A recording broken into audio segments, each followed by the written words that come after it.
The world doesn't owe me anything. ये मैंने मतलब मैं पैदा नहीं हुई थी कि सब लोग मुझे प्यार करो, मैं सबसे अच्छी हूँ। I don't need that. मैं अपने लाइफ में बहुत खुश हूँ। मेरे को बिल्कुल इंटरेस्ट नहीं है लोगों के ओपिनियंस में। फिर lot of young girls get influence और समझते हैं कि बन ठन के रहना इज़ द वे, और फिर प्रेशर डालते हैं अपने माँ बाप पे कि ये मेरे को खरीदना है, ये करे। वो ऐसे मत करो। हेलो फ्रेंड्स, मैं हूं शिखा धारीवाल और आप देख रहे हैं जागरण न्यू मीडिया। और इस वक्त आलिया भट्ट हमारे साथ हैं। आलिया, जागरण न्यू मीडिया के हर जिंदगी प्लेटफॉर्म पर आपका बहुत बहुत स्वागत है। Thank you so much.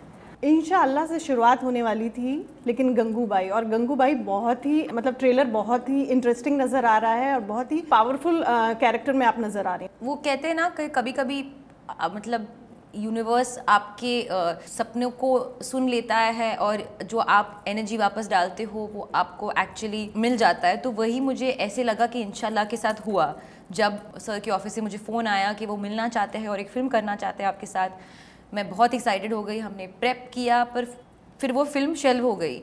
फिर मुझे लगा कि मैंने कुछ गलत कर दिया, पता नहीं क्या कि मतलब एक जो सपना था मेरा वो ख़त्म होने वाला है।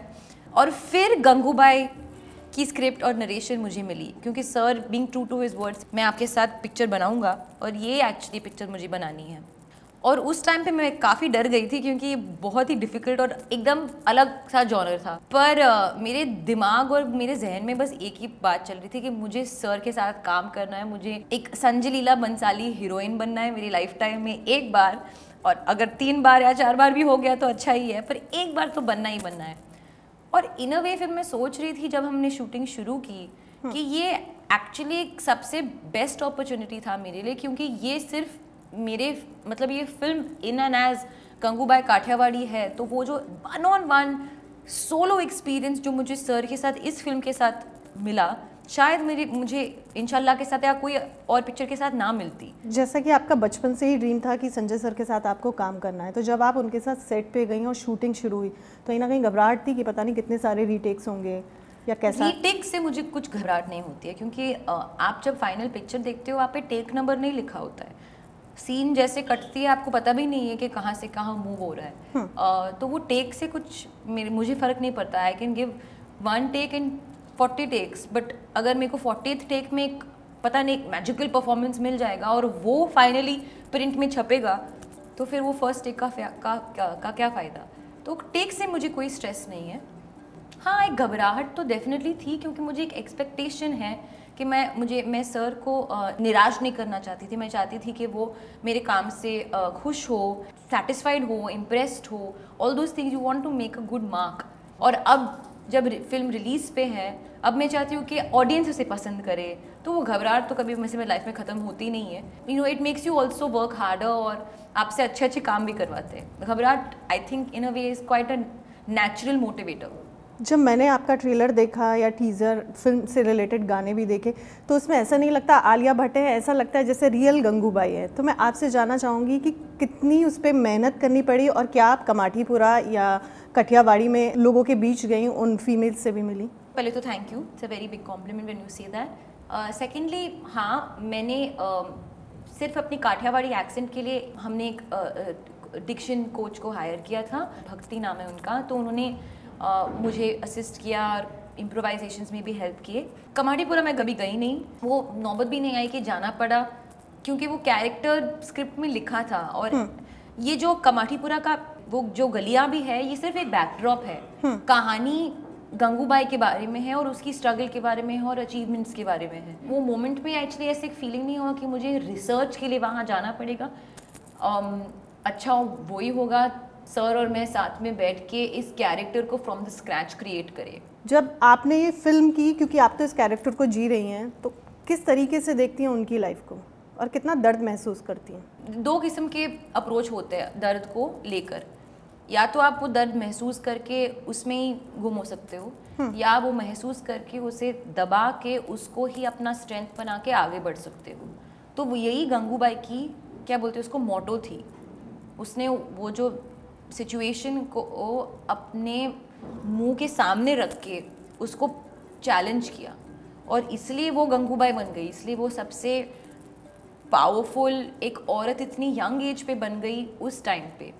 तो उसी नज़रिए से मैं इस कैरेक्टर को देखती हूँ कि उसने और बहुत इंस्पायर होती हूँ कि उसने अपने हादसे को अपने आप को टेक ओवर करने नहीं दिया, वो आगे बढ़ती गई और इनफैक्ट और भी ज़्यादा पावरफुल बनती गई और यही उसका मोटो बन गया।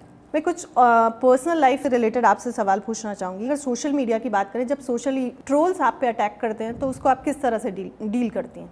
अभी तो मतलब आई थिंक काफ़ी ऑब्वियस सी बात बन गई है कि ट्रोल सबको अटैक करते हैं फॉर नो रीज़न। मतलब मैं छींक भी मारूंगी तो मेरे को अटैक करेंगे कि मैं मतलब कुछ फैलाने की कोशिश कर रही हूँ।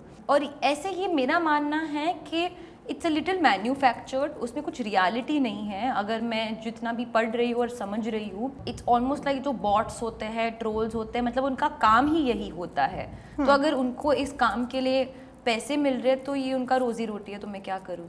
और जिनको एक्चुअली मुझसे मतलब एक निराशी है और जो मुझे पसंद नहीं करते, वो उनकी ज़िंदगी है, तो अगर मतलब उनका राइट है, तो अगर तो फिर भी उसके बारे में मैं क्या करूँ। तो इन अ वे दोनों तरफ से अगर आप देखोगे मुझे अफेक्ट ही नहीं करेगा, क्योंकि इट्स नॉट लाइक कोई मेरे सामने मेरे मुंह पे आके मुझे कुछ बोल रहा है। और वैसे भी मैं मानती हूँ कि nobody owes me anything, the world doesn't owe me anything. ये मैंने मतलब मैं पैदा नहीं हुई थी कि सब लोग मुझे प्यार करो, मैं सबसे अच्छी हूँ। I don't need that. मैं अपने लाइफ में बहुत खुश हूँ। एज एन एक्टर कितना प्रेशर होता है कि आप जहाँ भी जाते हैं, मतलब पर्सनल लाइफ में भी, जस्ट फॉर एन एग्जांपल, अगर आप रेस्टोरेंट में खाना खाने जा रहे हैं तो वहाँ भी आपको कैप्चर किया जाता है, पेपराजी होती है, या फिर मोबाइल से भी कहीं पे आपका फुटेज ले लिया, वो सोशल मीडिया पे वायरल हो जाता है। तो कितना स्ट्रेस होता है एज एन एक्टर खुद को हमेशा मेनटेन रखने का? मैं ये नहीं मानती हूँ कि हमें हमेशा बन ठन के रहना चाहिए, पॉसिबल ही नहीं है। आप बन ठन के सोते हो? नहीं, लोग बन ठन के सोते हैं नहीं, पर सोना तो हमारा मतलब half of our days in that, तो वो अपना रियलिटी है। इनफैक्ट मैं बहुत ही कंफर्टेबल हूँ कैजुअल लुक्स को लेकर, और मेरा ये चीज़, मैं जब तैयार भी होती हूँ तो अपने लिए तैयार होती हूँ, मैं लोगों के लिए तैयार कभी नहीं होती हूँ। और वो मेरे ओपिनियंस भी, मेरे को बिल्कुल इंटरेस्ट नहीं है लोगों के ओपिनियंस में। I don't know how to explain it, and I feel like मुझे ये बात बार बार बोलनी चाहिए, क्योंकि I feel a lot of young girls get influence, वो समझते हैं कि बन ठन के रहना इज़ द वे, और फिर प्रेशर डालते हैं अपने माँ बाप पे कि ये मेरे को खरीदना है, ये करे। वो ऐसे मत करो, क्योंकि कपड़े एक तो आप बार बार खरीदोगे और फिर वेस्ट होता है, और फिर वो एनवायरनमेंट में, मतलब मैं I can't get my this thing started. But the point is ये कि आप किसके लिए दिखा रहे हो, eventually none of that matters. वो अगर आपको रेडी होना तो खुद के लिए रेडी हो। ओपिनियंस पे अगर आप ज़िंदगी जियोगे तो मतलब वो बहुत ही मतलब ट्विस्टेड रास्ता है, और आप उस पर घूम हो जाओगे, और you won't be able to focus on the good things. और यही बात पापराज़ी की, तो ये भी उनकी रोज़ी रोटी है। तो हाँ, of course sometimes I don't like it, but I find a way to make sure कि मेरी लाइफ प्राइवेट हो, इसलिए मैं इतना बाहर जाती नहीं हूँ। एज एन एक्टर आप प्रिपेयर्ड हो for these things to happen, वरना पब्लिक पर्सनालिटी मत बनो ना अगर ये सब नहीं चाहिए तो। कभी आलिया के साथ ऐसा होता है कि वो आउटफिट रिपीट करती हैं? हाँ बिल्कुल, मैं तो सब कुछ रिपीट करती हूँ, जूते, बैग, जीन्स, आउटफिट, क्यों नहीं करना चाहिए। आलिया के लाखों करोड़ों फैंस हैं, लेकिन अगर हम आलिया से पूछें तो वो आलिया किसकी फ़ैन है, और कभी आपके साथ कोई फ़ैन मोमेंट हुआ है? मैं श्रीदेवी की बहुत बड़ी फ़ैन थी, बहुत बड़ी फ़ैन हूँ अब भी, आज भी, from the work that she is done in the past. तो जब उन्होंने एक मेरी फ़िल्म देखी थी, और फिल्म के बाद उन्होंने आके मुझे रिस्पॉन्स दिया, आई थिंक वो मेरे लाइफ का सबसे, क्या बोलते हैं उसको, मेमोरेबल मोमेंट था, क्योंकि उनकी आंखों में मेरे लिए जेन्युइन अप्रिसिएशन और प्यार देखना, दैट वाज लाइक। कौन सी फिल्म देखी थी? I think it was, I am not sure, I think it was dear Zindagi. उन्होंने यशराज में दिखा था, आई रिमेंबर, और वो she came up to me and she said yawn something, she said like you are the whole school of acting or something like that, like a very sweet line, and that was a big moment for me. I think वो naturally मुझे goosebumps आते हैं when I think about that. Thank you so much हर जिंदगी से बात करने के लिए. Thank you. And all the very best. Thank you very much. Hi, मैं हूँ Alia Bhatt and you're watching हर जिंदगी. Please like and share this video and do log into harzindagi.com.